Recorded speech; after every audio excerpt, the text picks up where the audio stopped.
Alright, hopefully my phone does not fall over. um, hey guys, it's Kai. This is my 8-month video. It's actually like about a week. I don't even know what day it is, but it's about a week past the 8-month mark, so we're kind of going into, it's not 8 months, it's beyond 8 months. Yeah, so it's actually, so I'm usually like, it hasn't, not a whole lot has happened, and I guess like physically maybe not a whole lot has happened, but there have been some big exciting changes that have come forth since we last talked. Um, so a big one is my documents, my name, everything is officially changed. What? This is super exciting.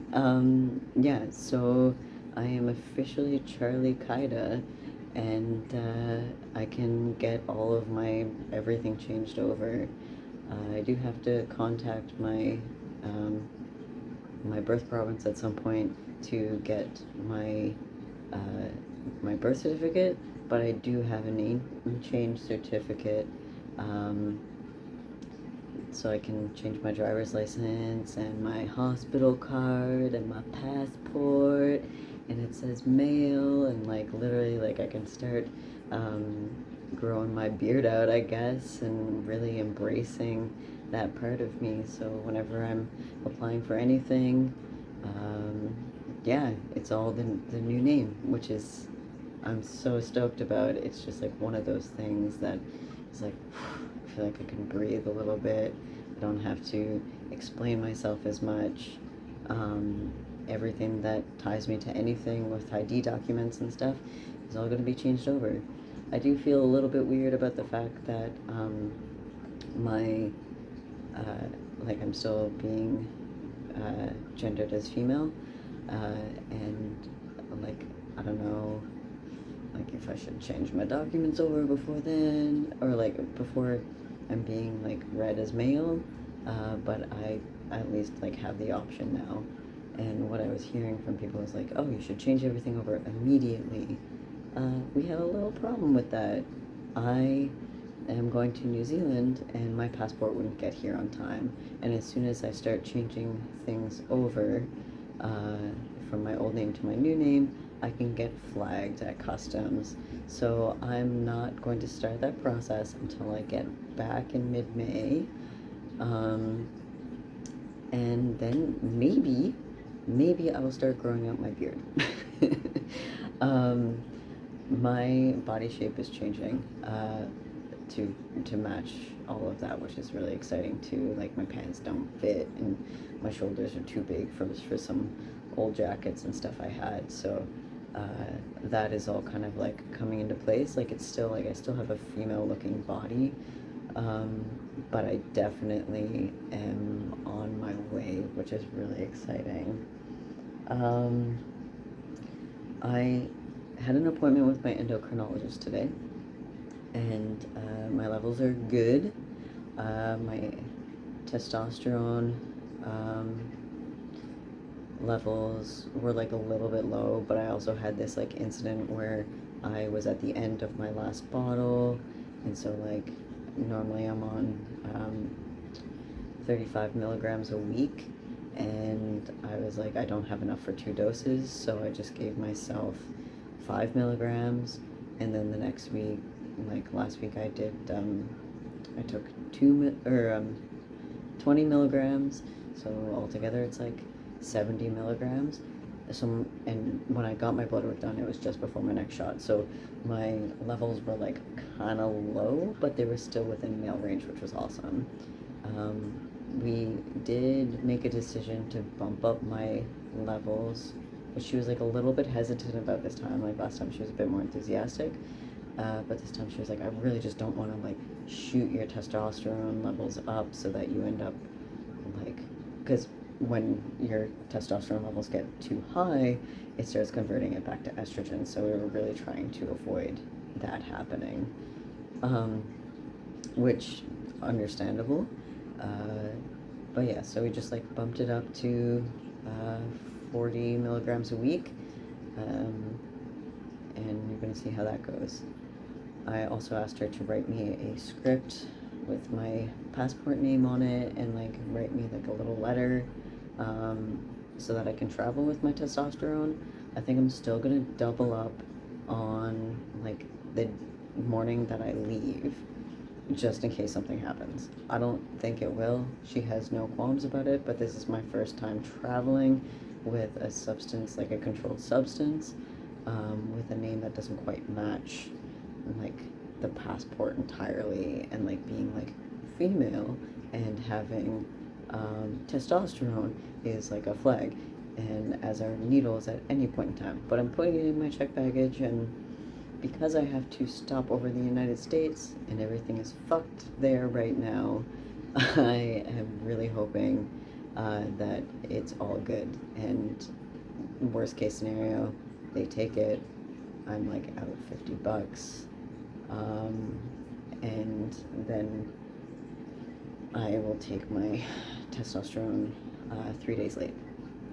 But that's about it. So yeah, really excited to go to New Zealand and wear my sundress through customs. No, my passport's pretty androgynous anyway. I'll just shave my face, it's fine. I got a haircut. Probably can't tell because like I got it just after my last video, and now it's kind of grown back and stuff. It is so crazy how thin the top has gotten. Like, I cannot believe, like, I had such thick hair before, and then they shaved my sideburns a little bit so that I have this square male look, which is a thing that I didn't actually pay attention to before. But ladies have wispy sideburns and men have square sideburns. Wow, such difference. But yeah, I went to like a new stylist because my old stylist kind of kept trying to do things the way that she had always done, and I was like, this isn't working for me. I need to just test some things out, like new me, new hair texture, new hairstyle. Let's see what happens. But I might end up going back to her because I went to this person and they were fine. Definitely like neurospicy. I had said that because I was on testosterone, my hairline started to change, and then they took my hair and they put these little clips in it and they pinned it all the way back to where the receding starts, which was like a little bit eye-opening and like a little bit scary for me. And then they just were like, so when did you start losing your hair? I was like, I'm not losing my hair, it's just changing. I'm totally losing my hair, and I'm straight up thinking about getting hair plugs before it gets like too far. But it's, you know, it's definitely receding. Thanks Dad for those genetics. I don't fucking know what to do with the rest of it, like how it like pieces out and stuff, but we'll figure it out. If I have to grow a beard and shave my head in a couple years, that's what we gotta do. But so far I'm okay with things. Physically, things kind of feel like they're just constantly just leveling out. Like, it doesn't feel like there's big changes anymore. But speaking of big physical changes, so in my last video, which I didn't post publicly, I had talked about how I had gotten an email back from the surgery clinic that they were going to start processing my file, or like not start processing it, but they got my file, and it could take 6 months for them to start processing it, and that was just like a month ago.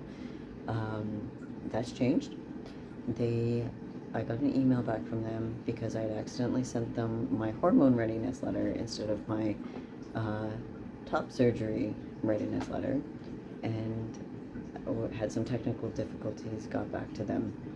They sent it, I sent them the proper letter, and then the nurse who is in charge of my file was like, I should get something back to you. I'll get something back to you in the next few days, and that was last week. So I should be hearing something this week, which I'm assuming is talking about my surgery dates. Super exciting. Even if they were like, oh yeah, we can get you in like next week or something, I'm just starting like my full-time landscaping job at like in mid-April, and then when I come back from New Zealand. But so I would push it until, you know, either like first week of September, before I go back to school, or like last week of August. But ideally I would like to get surgery like in beginning of December of 2023. So like quite a few months away, but in the grand scheme of things, maybe it'll work out and they'll just give me like a date for then anyway, and it'll be fine. But apparently that's kind of open, and I can kind of move my date a little bit, just because I need to plan for that, financially and otherwise. Like I need to build up some income before, now that school has destroyed my savings. I've been thinking a lot about my pronouns lately. So yes, on my ID documents, I'm male, or I will be, and I'm totally fine with being like he, him. But I've been thinking, someone had questioned me the other day about like my preferred, like my pronouns, like whether I prefer they, them, or he, him. I was like, I honestly don't know. I kind of just go like he, they. I prefer they, them right now. And then they brought up like a really solid point, which is like, do you feel like that because you don't pass enough, but you would actually like to be he, him, and you're kind of like settling into like that, like you don't feel entirely like do you not want to be he, him because of other people's perceptions? And that's absolutely like on the money, accurate. It's normal for trans people to take a while to go from the they, them to he, him. It's kind of like how I hear a lot of people are like, oh yes, I'm bisexual, until they're like completely okay with just like being like, no, I don't really like the opposite gender, I only like same-sex coupling things. But yeah, in terms of gender, it's kind of like you flirt around with the they, them until you kind of feel like you fit in more, while you're like transitioning from your old gender into the one that you feel more comfortable with. And that was kind of eye-opening. I've spent a lot of time being concerned with how other people see me. It's a huge reason why I haven't grown out my facial hair yet. I could probably grow like a decent beard if I wanted to, but people look at me funny because they still gender me female a lot of the time. And when I start growing out my facial hair, it's not just like my own like self being self-conscious about it. I do get looked at funny because I'll like forget that I've grown out my beard and I'm in public with it, and people kind of look at me funny. And then that causes, once I go, oh, it's because of my beard, and people don't look at like cis men or like passing men with a beard funny, it causes a huge sense of dysphoria, because the dysphoria is not, it's not like the disconnect between you and your body so much as it's like your perception of yourself and how other people perceive you. And it causes massive dysphoria when people are looking at me funny. And maybe we'll get there one day. And maybe if it grows out completely, maybe that's the thing that makes like me pass. I don't know. But yeah, so I've been like shaving my face still, mostly because of other people, because I don't want questions. But I've started to be more confident with myself. I'm starting to feel more in line with things and get less funny looks. Like, and people like will sometimes like refer to me in like a female context, and then as soon as I open my mouth and speak, they get uncomfortable, and I'm like, yeah, That's right. My voice is different. Not what you were expecting. And that's, but all of that is kind of coming into play. Like, I'm starting to feel more, I don't know, like calmer, and I'm just feeling more me. And less like weird mid-transition-y stuff, which is actually really, really hard. It's the hardest part of this whole thing, is like that in between. Yeah, so the passing anxiety is still very much so there, but not as much. Like, I don't care as much anymore. I have started getting some like weird abdominal cramping stuff. Like, as you guys know, like, I haven't had my period since like 3 months in. But I've learned that your like sex organs can start to atrophy when they're not being utilized. Can't remember if I just mentioned this, but my estrogen levels went from 500 at my last like blood work to being 23 this time, which is like, that's a lot. I mean, estrogen can fluctuate a lot, but it's yeah, I mean, it's significant. I'm in that adult male range for both. Like, my T levels aren't super high, they're on like the lower end of that, but my estrogen levels are right there. It's just like base functioning. My body has decided it doesn't need that as much. Everybody still needs a little bit of estrogen, which is why there's a whole other thing. If you get a hysterectomy and you have to take supplemental estrogen anyway, things to think about down the road. That, yeah. But, yeah. I've been getting some abdominal cramping that almost feels like period cramps, but apparently that's normal when your body starts to go, oh, I don't need these organs anymore, I don't need this, and that can get kind of painful, so sometimes you might have to take like a pill or something like that. But right now we're good. It's not super painful or anything, but it is something that I have to kind of keep an eye on. I've also been talking a lot to people like who, like, I've kind of been like revisiting people from my past a little bit, who haven't really seen me through the transition, and it's interesting because some of them are like, yeah, I knew you were trans. I'm like, why didn't you say anything? And like, well, it's not my place to say, and if you didn't know, then, but like, yeah, like, I knew you were trans. Like, you used to basically tell me that you were trans, and that was kind of eye-opening. I was like, how can you be so oblivious to your own existence? And then once things start coming to play, you're like, oh, how did I not know? This makes so much sense now.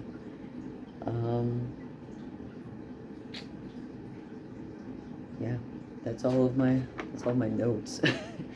But yeah, I'm doing pretty good. Looking forward to New Zealand. When I come back, I'm gonna change over my driver's license and everything, and that's probably the most exciting update so far in this whole process. My beard is growing more, like, I'm getting more of like the cheek stuff, and I still like have a shadow if I, even when I do shave now, like in this part, which you can see, I just like shaved yesterday morning, and very shadowy. I'm finding I'm kind of looking more like my brother, which is weird. But yeah, it's been good. And I guess next month I'll be getting ready to go to New Zealand when I make this video. I'll be going to New Zealand in like 10 days from then. But yeah, alright, that's it for me. Bye.